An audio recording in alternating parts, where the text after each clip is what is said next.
tout le monde sait bien qu'il y a une forte corrélation entre le CO2 et l'électricité. Enfin, quand on met les courbes l'une au-dessus de l'autre, c'est assez spectaculaire. Donc, une augmentation du CO2 de 30 euros la tonne il y a quelques jours à 70 euros la tonne en 2025, pour prendre plutôt l'hypothèse raisonnable, ça nous fera monter l'électricité probablement à 70 euros du mégawattheure au minimum en 2025. Et ce, sans prendre en compte l'impact du gaz, dont certains experts nous expliquent également qu'il risque d'y avoir une tension parce que la demande est très forte en Asie.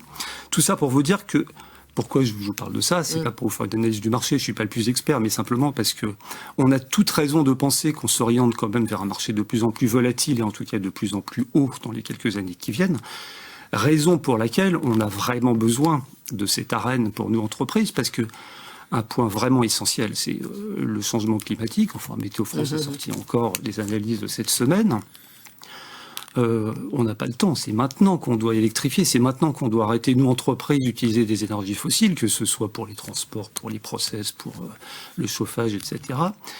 Et pour qu'on investisse dans l'électricité, il faut avoir une visibilité du prix de l'électricité. Si la visibilité qu'on a, c'est que ça risque de passer à 70-80 euros du mégawattheure très bientôt, qui va choisir d'investir lourdement dans ce genre de choses? Donc on est vraiment à contresens complet de l'histoire.